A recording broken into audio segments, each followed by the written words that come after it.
갈라디아서는 사도 바울이 이 교회에 들어온 그 율법주의 신앙을, 그 율법주의 이단들을 명확하게 그 이단들에 대해서 지적하고 그 이단들을 해결하기 위해서 이 갈라디아 교회에 보낸 그런 서신입니다. 이 갈라디아 교회는 바울이 개척했습니다. 바울이 개척해서 세운 교회인데 그 바울의 가르침을 어느 한 순간에 떠나서 그 율법주의 이단으로 향하는 거예요. 그래서 바울이 너무 참 기가 막힌 거예요. 아니 이것들이 내가 그렇게 예수 그리스도의 복음을 전했는데 어느 순간 이 교회 안에 이 율법주의 이단들이 들어와서 또 갈라디아 교인들에게 쏙닥쏙닥 하니까 고세를 또 못 참고 이게 맞은가 봐 하고 그쪽으로 기우는 거예요. 그러니까 그 소식을 듣고 바울은 아주 급하게 이 갈라디아서를 써서 이 갈라디아 교회에 보낸 거예요. 자, 율법주의, 율법신앙 하면은 사실 뭔 말인지 이해를 못해요. 오늘날 성도들은 율법이 뭔지도 모르고 하도 무식하고 성경도 모르고 교리도 모르고 신학도 모르고 그저 맨날 아는 건 두 손 들고 눈 감고 경배와 찬양이나 할 줄 알았지. 율법주의가 뭐냐면 간단해요. 간단하게 얘기하면 내 행위로 구원받는 걸 얘기하는 거예요. 그게 율법주의입니다. 율법주의가 뭐냐고 혹 이해가 안 되는 분은 제가 가장 쉽게 얘기하면 내 행위로 구원받는 거, 이게 율법주의예요. 그러니까 갈라디아 교회에 그런 거짓 교사들이 들어와서 야, 예수 그리스도만 믿어서 구원받는 게 아니야. 그건 바울이 지금 잘못 가르친 거야. 사실은 율법도 지켜야 돼. 그래야 구원받는 거야. 이게 갈라디아 교회에 들어온 거예요. 근데 또 이렇게 얘기하면은 우리하고는 상관없는데 그렇게 생각하겠죠. 천만에요. 오늘날 대부분의 교회들은 전부 다 율법주의예요. 가만히 제가 설교를 들어보면은 예수 그리스도에 대한 전적인 신앙과 믿음으로 구원받는 설교를 안 합니다. 거기다가 막 갖다 붙여요. 열심히 교회 헌신해라, 11조 드려라, 예배 잘 드려라, 기도해라, 감사해라. 맞는 말 같지만 틀린 말이에요. 그건 전형적인 율법주의 신앙이에요. 그래서 로이드 존슨은 그랬어요.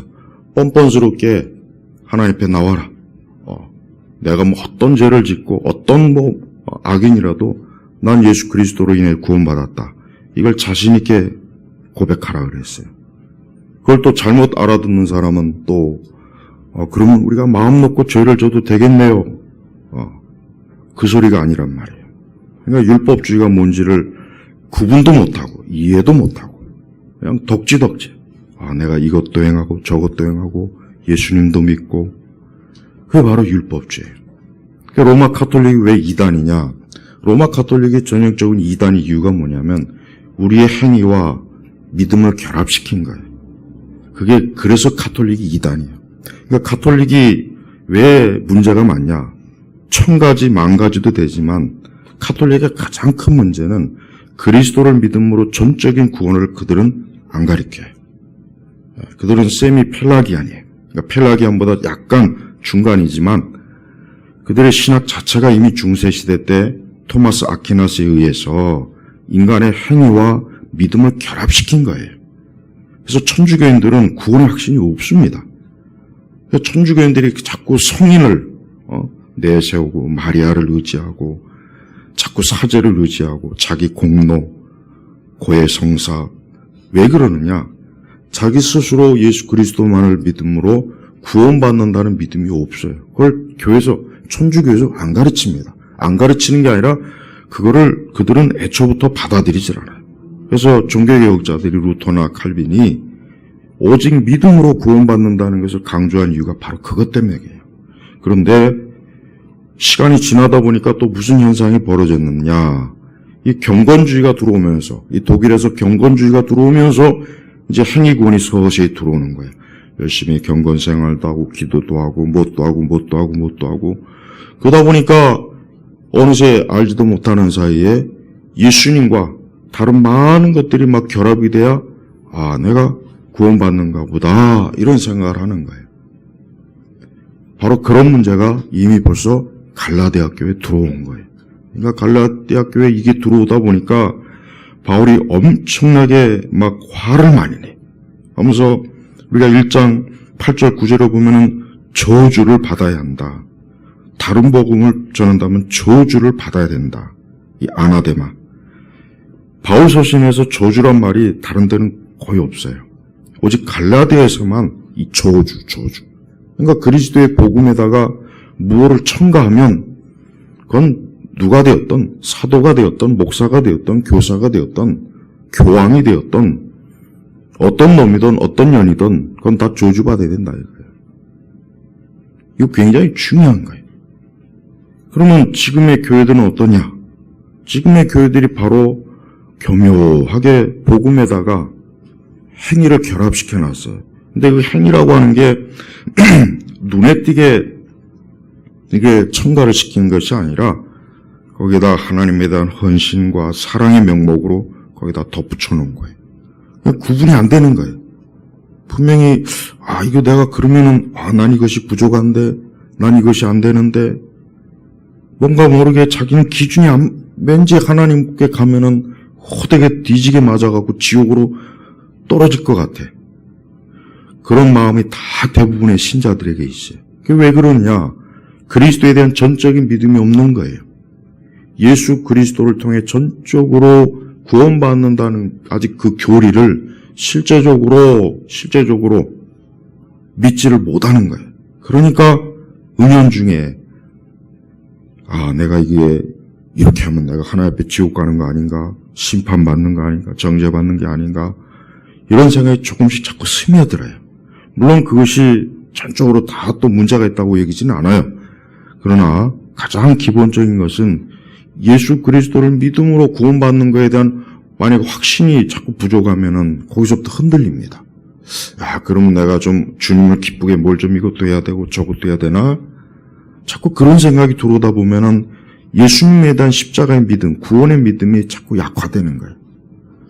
이거는 참 문제입니다. 그래서 이거는 바울이 표현은 다른 복음, 또 다른 표현으로는 그냥 가짜 복음이 되는 거예요. 그래서 교회는 예수 그리스도의 공로에 대해서 부지런히 얘기해야 돼요. 다른 걸 갖다 붙이면 안 돼요. 그래서 스펄전의 설교집을 읽어보면은 그리스도의 구원에 대해서 계속 반복해서 아주 수천 번 반복해요. 다른 얘기를 안 해요. 그러니까 그 설교를 듣고 많은 사람들이 영혼이 구원받는 거예요. 근데 지금은 그 복음을 선포하기보다는 교회에서 이거 해라, 저거 해라, 뭐 해라. 맨날 그따위 설교만 하니까 교인들이, 신자들이 뭘 해야 하나님 앞에 내가 구원받는 줄 알고 있는 거예요. 물론 우리가 하나님 믿고 구원받아서 하나님을 사랑하고 주를 섬기고 헌신하는 건 좋은데 그건 좋은 거예요. 그건 당연히 있어야 되는 건데 복음을 믿지 않고 복음이 없는 상태에서 그거 해봐야 아무 소용이 없습니다. 절에 다니는 사람이나 성당에 다니는 사람이나 문제가 뭡니까? 문제가 뭐겠어요? 예수님 안 믿는 것 때문에 죽는 거예요. 예수님 안 믿는 것 때문에 지옥 가는 거예요. 구약의 성도들도 예수님을 믿어서 구원받는 거예요. 이것도 잘 알아야 돼요. 구약의 성도들이 제사에서 구원받는 게 아니에요. 유대인이기 때문에 구원받는 것도 아니고 아브라함의 혈통이기 때문에 구원받는 게 아니에요. 예수 그리스도를 믿어서 구원받는 거예요. 그러니까 구약이나 신약이나 구원은 하나예요. 오직 그리스도를 통해서 구원받는 것이지 그리스도 외에 다른 길은 없어요. 다른 길은 없다 이거예요. 그러니까 우리는 철저하게 내가 그리스도만으로 전적으로 그분의 공로로 구원받는다는 것을 확실히 믿어야 돼요. 거기다 아무것도 갖다 붙이지 마요. 헌금 안 해도 돼요. 11조 안 해도 돼요. 주일 성수 안 해도 돼요. 교회 헌신 안 해도 됩니다. 그런 걸 조건으로 하나님 내가 너를 구원해 줄게 한 적이 없어요. 한 적이 없단 말이에요. 근데 많은 성도들은 자꾸 자기가 어떤 강박관념이 있어요. 야, 내가 이렇게 해가지고 내 천국 갈 수 있겠나? 옛날 부흥사들이 이제 그런 설교를 좀 많이 했어요. 열심히 좀 봉사해라, 헌신해라, 뭐해라. 그렇게 해가지고 네가 천국에 가서 뭐 개털 모자나 받겠냐? 이제 그런 설교를 같이 듣다 보니까 어느 사이에 이게 스며든 거예요. 아, 그게 내가 뭘 좀 많이 해야 되는구나. 근데 그게 사실은 굉장히 위험한 겁니다. 그러니까 하나님은 우리에게 아무것도 요구하지 않아요. 성령 안에서 예수님 믿고 구원받은 예수님 믿는 그 믿음을 가지고 하나님의 자녀가 되는 겁니다. 여기에다가 아무것도 붙이지 마세요.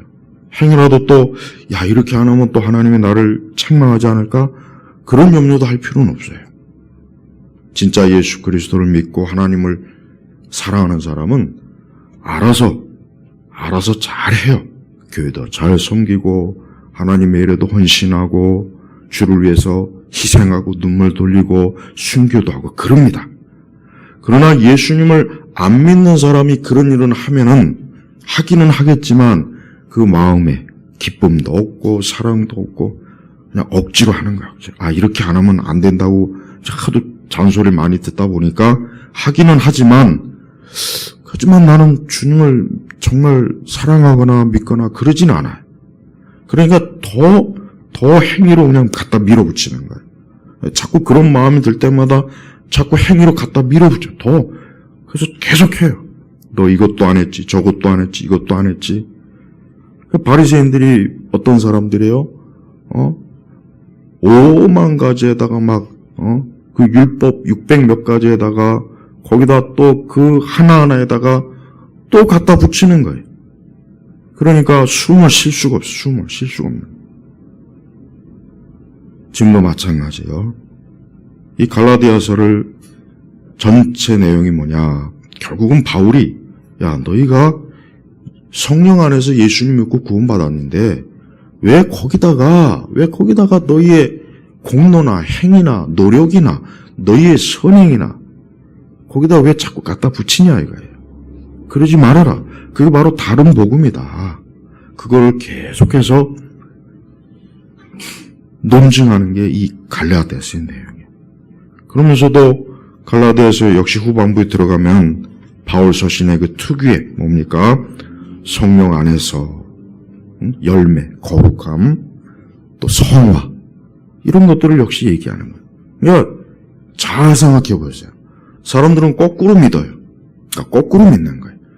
내가 착한 일 많이 하고 착한 사람 되고 좋은 사람 되고 열심히 헌신하고 봉사하면 하나님이 나를 기뻐해서 구원해 주시겠지. 그게 아니라 예수님을 진짜 믿고 나니까 그때부터 성령 안에서 성령의 열매를 맺는 거란 말이에요. 바로 그게 순서가 그렇게 되는 거예요. 그러니 제발 교회를 다니는 분들 중에 아직도 그래서 구원파가 그걸 노리는 거 아닙니까? 당신 구원받았어 이렇게 막 갖다 대놓고 아주 머리통을 패버리고 싶어요. 구원파가 여러분 상당히 우리 한국교회 엄청나게 많아요. 왜 그런지 아세요? 구원파가 생길 수밖에 없는 환경이 조성이 된 거예요. 그러니까 부흥사들이 맨날 너 이거 해라 저거 해라 너 이거 안 하면 하나님이 하도 그런 메시지를 많이 듣다 보니까 예수님을 믿는 거에 대해서 거기에 대한 믿음이 없고 내가 뭔가를 해야 되는구나. 이게 구원파가 그래서 나타난 거예요. 우리 한국교회 구원파 상당히 많습니다. 그것도 세파로 갈라져 갖고 이 구원파는 전형적인 이단이에요. 말로는 그리스도의 구원에 대해 얘기하지만 사실은 걔네들의 말로 행위 구원이에요. 우리는 다른 걸 기대면 안 돼요. 우리는 그리스도만을 바라봐야 돼요. 예수님만을 전적으로 바라보는 게 이게 신앙이에요. 거기에 다른 걸 조금 더 개입시키지 마세요. 내 감정이나 내 체험도 갖다 붙이지 마세요. 그러니까 예수님 믿는 그 하나만으로 기독교의 복음이라고 하는 것이 우리에게 주어졌는데 자꾸 사람은, 교회는 그동안 오다 보니까 이것만 가지고 뭔가 안 될 것 같으니까 오만 가지 자기 나름대로 지극정성을 다하는 거예요. 네. 절에 다니는 불교도들 보세요. 불교도들 그 부처 앞에 막 자기 나름대로 막 그냥 지극정성을 다 하잖아요, 부처 앞에서. 온갖 과일도 차려놓고, 연등도 달고, 3,000배를 하는 등, 뭐 하는 등, 수도도 하고, 다 쓸모없는 것들. 아무짝에도 아무짝에도. 머리 깎고, 몇십 년을 수도해봐야 아무 소용없어요. 예. 그러니까 불교야말로 말짱황이에요, 말짱황. 그냥 도루묵이. 평생 그 짓 해봐야 죽으면 지옥 가요. 천주교도 마찬가지예요. 천주교는 제가 강조하잖아요. 서양 불교라고. 천주교는 아주 불교하고 딱 아주 맞아요. 아주 짝꿍이에요, 짝꿍. 그러니까 우리나라에서도 천주교하고 불교하고 친하잖아요. 둘이 모여가, 야, 저 개신교 저놈들 아주 저 못된 놈들이야, 저것들 아주. 지들끼리 막 공도 차고, 밥도 먹고. 또 일부 개신교 목사들은 또 그게 부러운지 또 거기 끼어들어가고 같이 또 우리하고도 같이 좀 나도 같이 공 차고 싶고 밥도 먹고 싶다고 또 끼어들고. 기독교 진보 진영이 또 그래. 우리는 뻔뻔스러워야 돼요. 복음이라고 하는 것은 하나님께서 다른 조건을 붙여주질 않았어요. 하나님께서는 너 이거 잘해야 돼. 너 이렇게 해야 돼. 이렇게 해야 돼. 이렇게 해야 돼. 그래야 내가 구원해 줄 거야. 하나님 그런 말을 한 적이 없어요. 주 예수를 믿으라. 믿는 거예요. 믿는 거예요. 믿기만 하면 되는 거예요. 그러니까 여러분 제발 이후부터는 조금 더 내가 지금 이거 천국 가면 하나님께서 나를 보고 너는 가난한 자이고 돕지도 않고 뭣도 안 했고 야 너 안 되겠다. 너 기준에 미치지 못하다. 야 너 마스크 안 써서 천국에 못 들어온다. 그럴 일이 절대 없어요. 그러니까 제발 복음이 뭔지를 잘 알아야 돼요. 그런 면에서 청교도가 문제가 있어요. 청교도를 제가 좋아하긴 하지만 청교도가 자칫 이해하게 되면 율법주의가 돼버려요. 그러니까 개혁교회들이 거의 다 보면 율법주의야. 지들은 뭐 교리 가르치고 웨스터민스터 수요일이 어쩌고 저쩌고 황금월이 어쩌고 저쩌고 무슨 가만히 보면 율법주의. 근데 청교도들은 사실 율법주의를 강조한 적이 없거든. 근데 청교도들이 너무 좀 지나치게 성화에 너무 말을 많이 했어요. 그러다 보니까 율법주의가 자기도 모르게 스며들어요. 솔직한 얘기로 소율이 문다, 교리 문다 몰라도 돼요. 그거 모른다고 하나님께서 야 너는 소율이 공부하고 다시 와라. 그럴 일 없어요. 그러니까 복음은 정말 간단합니다. 복음은 진짜 간단해요. 근데 사람들이 너무 복잡하게다 거기다 막 첨가물을 하다 보니까 시간이 지나다 보니까 그만 어때요? 순수한 복음은 예수님을 믿는 그 믿음이 아니라 너무 많은 것들을 갖추다 보니까 그만 어때요? 어깨에 짐이 들어간 거예요. 무거운 거예요. 그러니까 신앙생활을 해도 뭔가 모르게 이게 뭔가 부족한 것 같고 이거 갖고 안 되는 것 같고 뭔가 이게 깨름직한데 뭔가 이거 내 안에 문제가 있는 것 같은데 자꾸 그런 생각하니까 복음이 진짜 자유를 주느냐라는 의문점이 자꾸 제기되는 겁니다. 그러니까 그런 생각을 하지 마시라고. 그냥 뻔뻔스러워요. 그래 나 죄인이다. 어쩔래? 그거 어쩔래? 나 죄인이야. 그래서 난 예수님 믿어. 그래서 난 예수님의 십자가로 구원받는 거야. 너나 잘해. 복음은 이거예요. 복음은 이런 거란 말이에요. 그러니까 제발 천국 가는 조건을 리스트를 작성하지 마세요. 천국 가는 리스트를 작성하지 말란 말이에요. 천국과 지옥에 대해서 설교하는 이상한 목사들이 자꾸 온갖 리스트를 자꾸 작성해요. 그게 바로 율법주의랍니다. 그게 바로 바울이 말한 다른 저주받아야 할 짓이에요. 어떤 일이 있어도 그리스도에 다른 거 갖다 붙이지 마요. 여러분 예수 믿을 때 안으로도 상관없어요. 감정이 뜨겁지 않아도 괜찮아요. 그냥 아무 느낌 상관없어요. 괜찮아요. 언제 예수님이 느낌으로 구원받는다고 했습니까? 그런 적 없잖아요. 그러니까 곰곰이 생각해 보세요. 복음이 아니에요. 그리고 교회도 맨날 그냥 예수님 믿고 이렇게 살아라 저렇게 살아라. 그거는 그냥 불교적인 생활 종교밖에 안 되는 거예요. 그러면 안 된단 말이에요. 그러니까 복음이 뭔지를 제대로 알지 못하면은 그런 현상이 자꾸 들어오는 거예요. 갈라디아 교회도 결국 그 유대 거짓 교사들이 들어와가지고 야 율법주 지켜야 구원받는 거야. 율법하고 예수님을 같이 믿어야 구원받는 거라고 자꾸 그렇게 거짓 교사들이 하니까 아 이게 맞는구나. 바울이 잘못 가르쳤구나 하고 자꾸 어리석은 일을 벌이는 겁니다. 여러분들이 우리 자신을 잘 본다면 우리는 구원받을 만한 조건이 아무것도 없습니다. 그러니까 내가 아무리 해도 안 돼요. 내가 아무리 노력하고 힘쓰고 예의를 차리고 그래도 안 됩니다.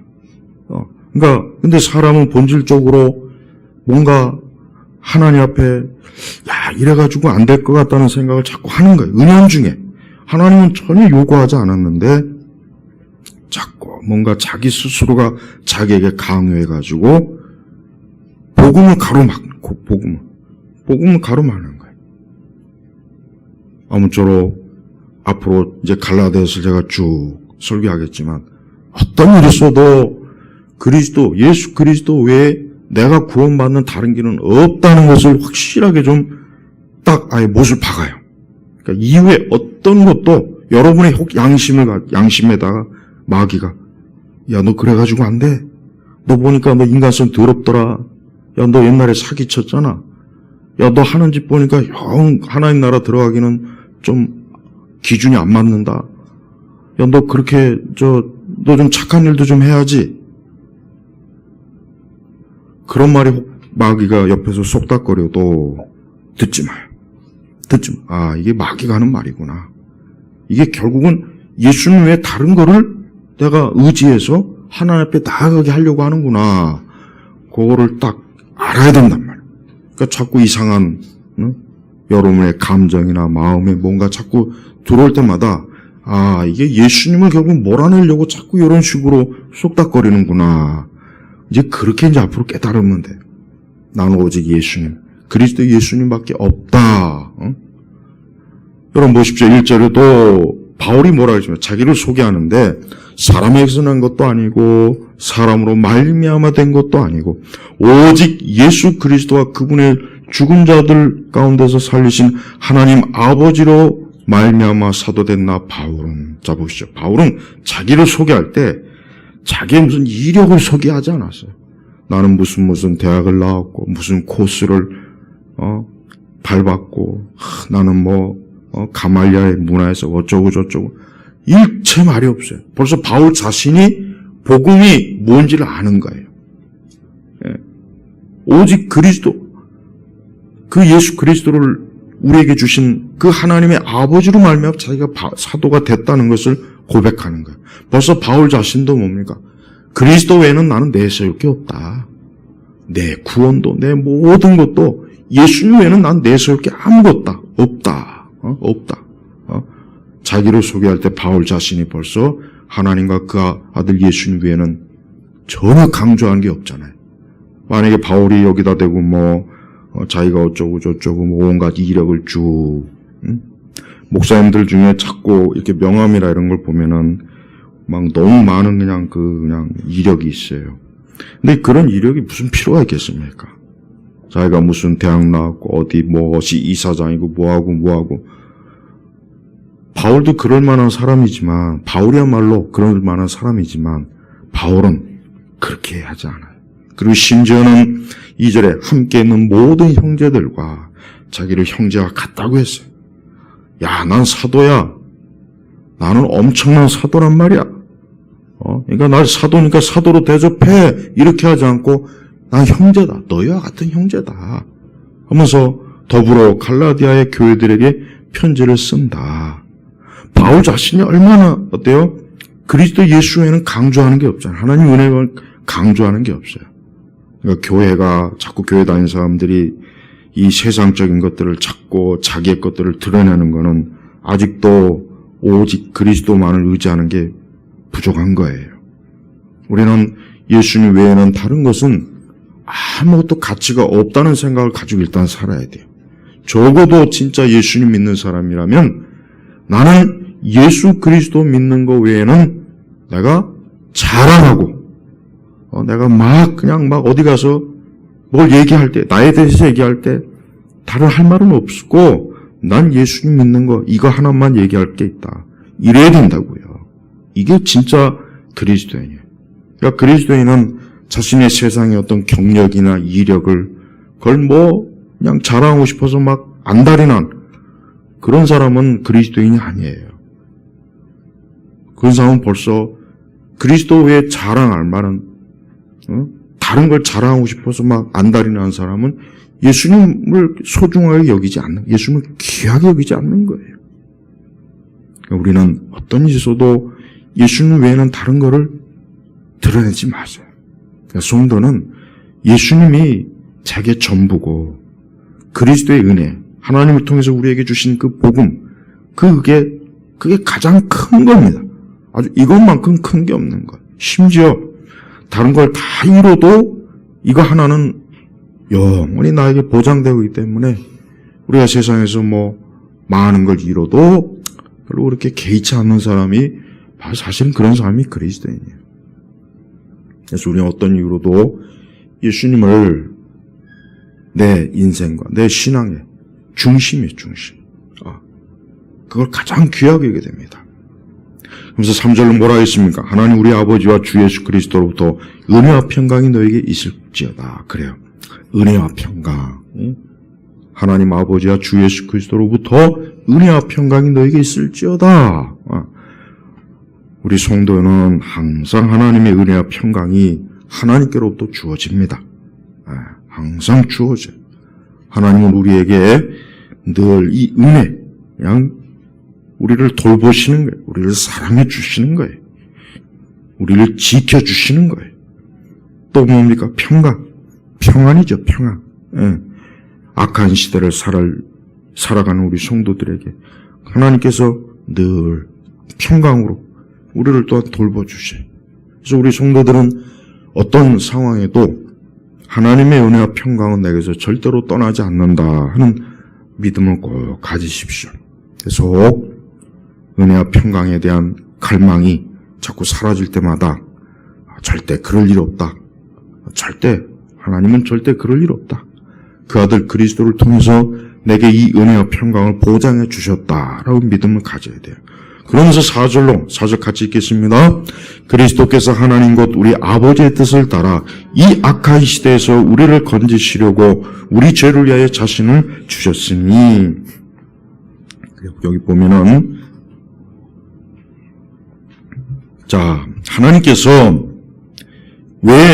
하나님께서 우리를 어떤 상황에서 건지시냐면 이 악한 시대에서 우리를 건지시려고 우리 죄를 위하여 자신을 주셨으니, 성도는 그리스도인은 어떤 사람이냐?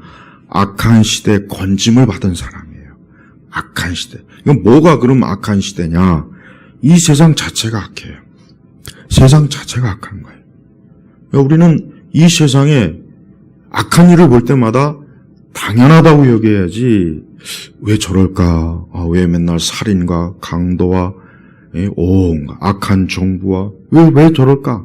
세상 사람들은 왜 저럴까라고 하잖아. 그래서 인성 교육이 안 됐다는 둥, 도덕 예절이 어떻다는 둥, 뭐가 어떻다는 둥, 무슨 그냥 어떤 원인을 파악해요. 하지만 하나님께서는 본질적으로 악하다. 세상이 악하다 이거예요.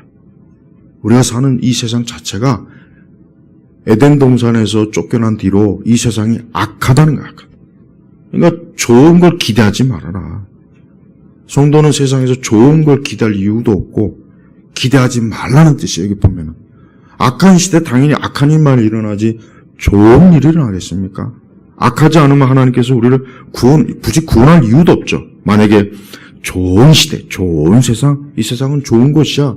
그러면 하나님께서 우리를 이곳에 영원히 뿌리를 내리게 하지 굳이 우리를 하나님의 아들 그리스도를 통해서 구원하실 이유도 없잖아요.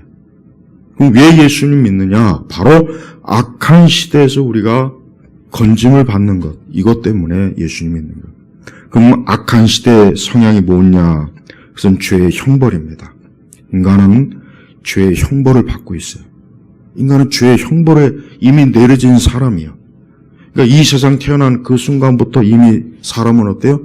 죄의 형벌을 이미 선고받은 사람. 넌 멸망이야. 넌 죽음이야.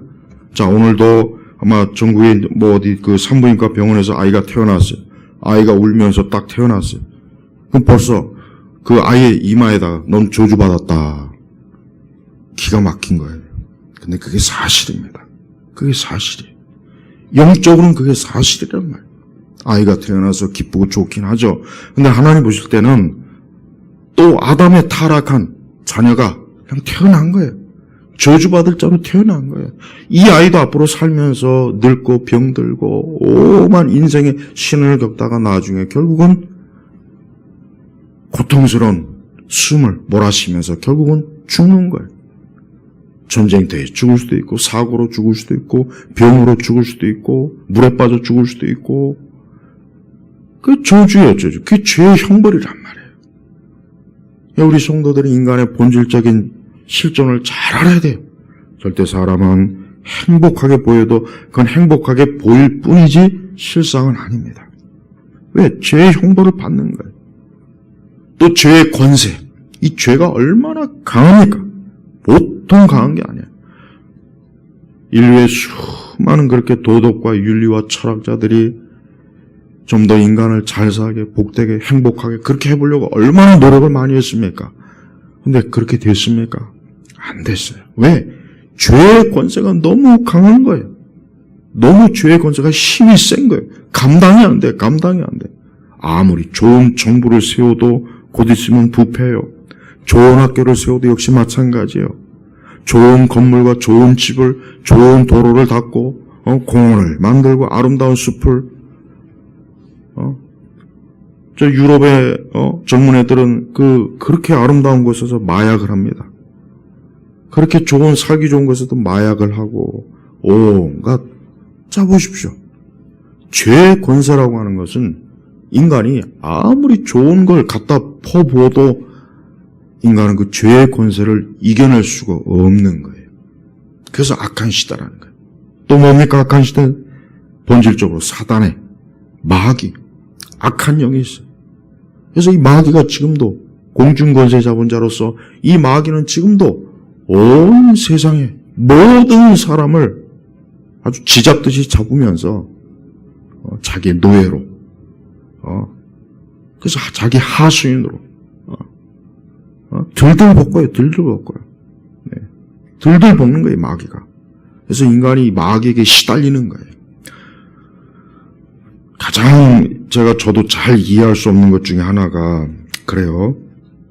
야, 이 사람이 참 이 정신적 심리적 고통은 참 고통스럽다. 이게 참 정말 이게 골치 아픈 문제.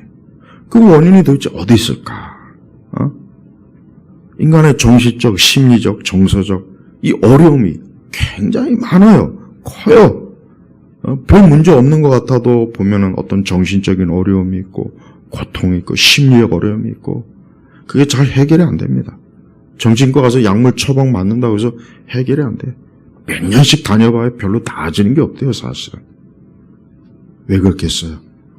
사단이 역사하는 게 그게 가장 주요 원이에요. 그게 가장 주요 원입니다.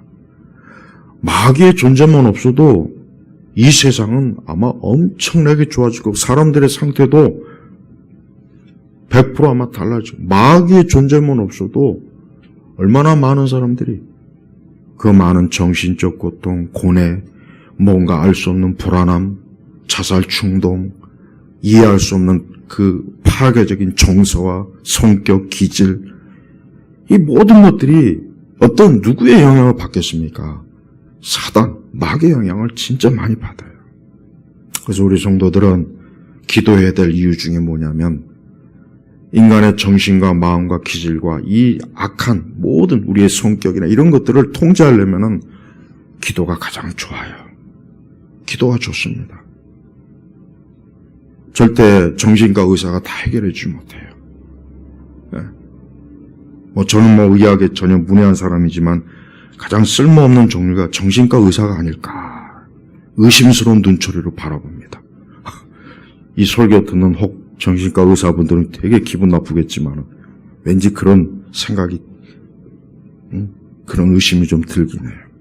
근데 인간은 배후에 그래서 스카펙의 그 책에 보면 그 얘기가 나와요.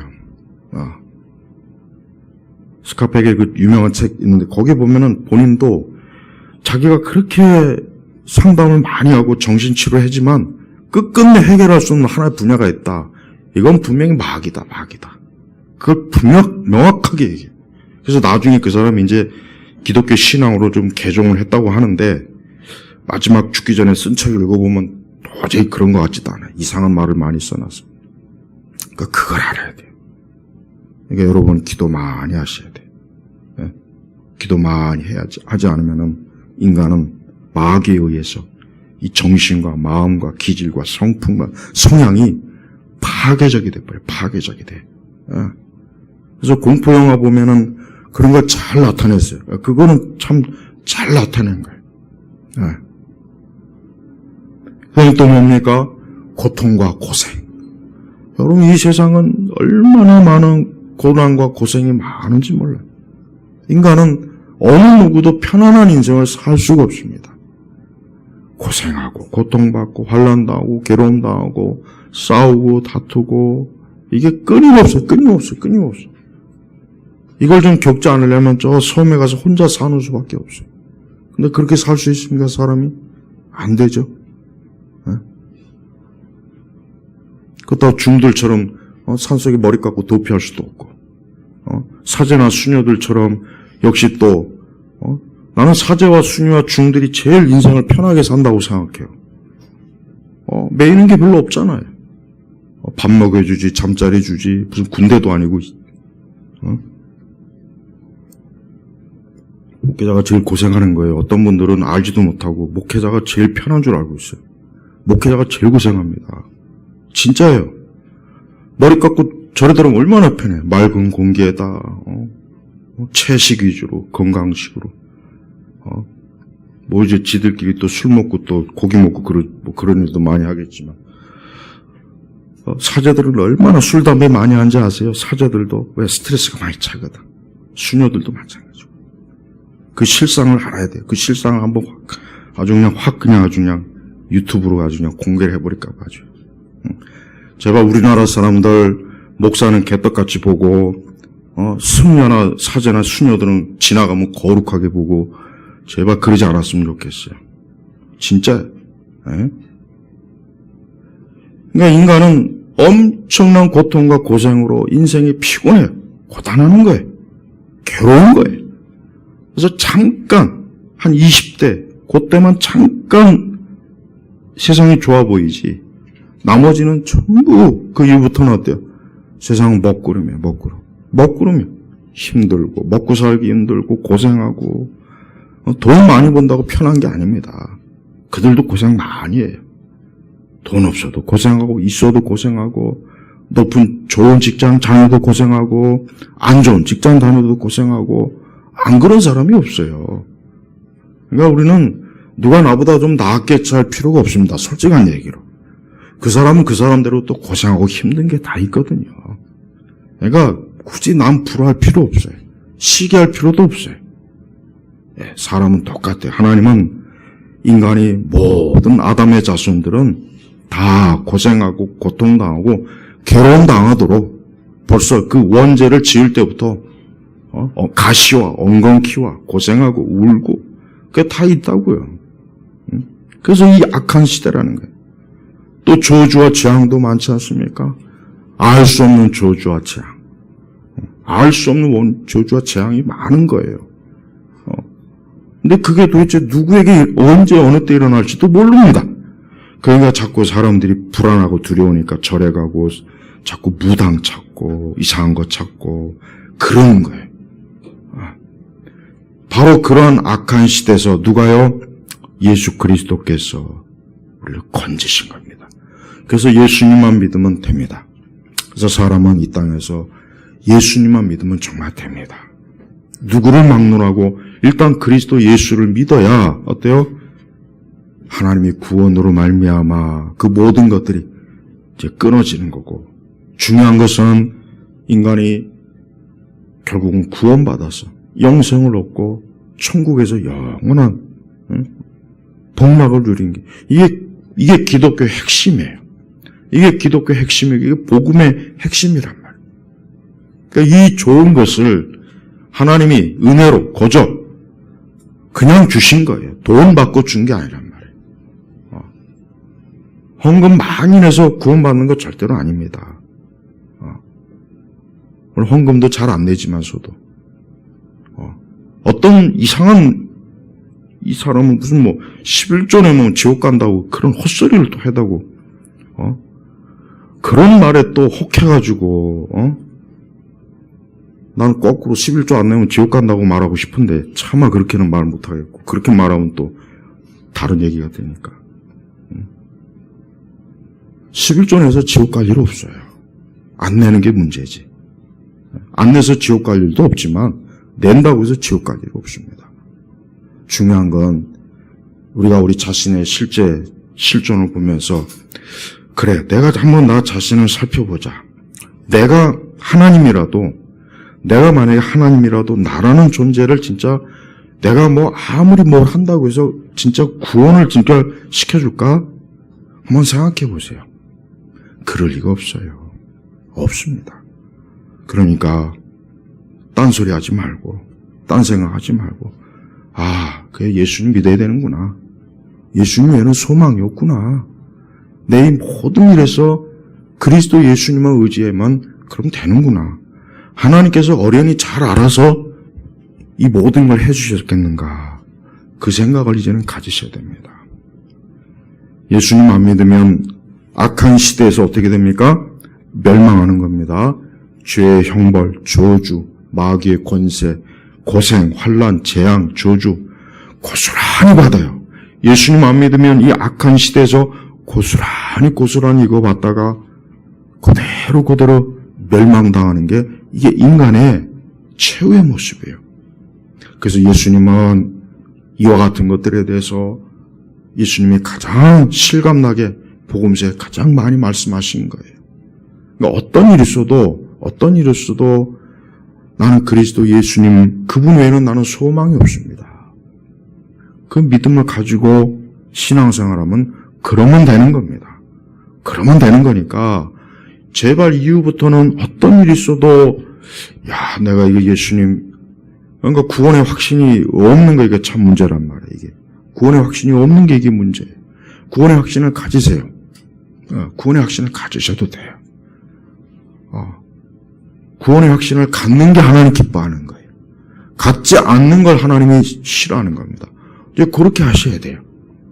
그런 예수님 믿는 일에 있어서 나는 그리스도 예수 안에 있다. 나는 구원받았다. 나는 하나님의 자녀다. 이제 난 더 이상 저주와 형벌과 악한 일에 나는 이제 노예가 아니다. 나는 이 세상에서 예수님을 인해 살다가 난 이 다음에 주님 앞에 간다. 영생을 이룬다. 이 믿음을 꼭 가지십시오.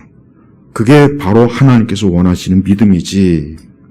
그렇지 않고 자꾸 이것 첨가하고 저것 첨가하고 그래서 이 복음이라는 게 이상한 것들이 너무 많이 첨가가 돼가지고 정작 복음이 아닌 다른 복음으로 변질돼 버리면 그거 가지고는 진짜 천국 가는 거는 불가능한 겁니다.